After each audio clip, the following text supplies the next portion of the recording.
Kwa hiyo mabasi ambayo anayatumia kwa maelezo yake ni kwamba ni takriban 50, lakini mabasi mengine ambayo ni mapya yamelipiwa bima na kila kitu yana zaidi ya nusu mwaka yamepaki pale, na kwa hiyo ameeleza concern yake kwamba ni hasara ambayo anaipata kwa sababu huu ni uwekezaji ambao unahusisha mabenki na kadhalika.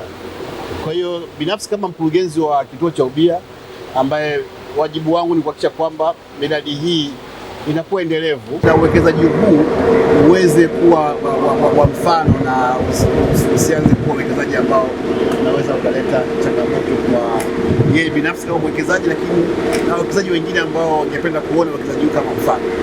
Kwa hayo ndio ambayo tumekubaliana. Kwa tunasubiri akimaliza tathmini, sisi kama kituo cha ubia tutachukua tathmini kwa ajili ya kuhusisha mamlaka mbalimbali za serikali, lakini vile vile mahususi vikao ambao vinahusika na maamuzi yanayohusu mikataba, kwa sababu kuna masuala mengi ambayo ni ya kimkataba. Kwa vikao ambavyo vinahusika na mikataba vitafanyia kazi. Tunajua kabisa kuna changamoto mbalimbali za barabarani zinatokea kwa barabara yetu, tunakutana na changamoto kama ajali zinachelewesha usafiri, lakini sisi kwetu haijawa changamoto kubwa sana.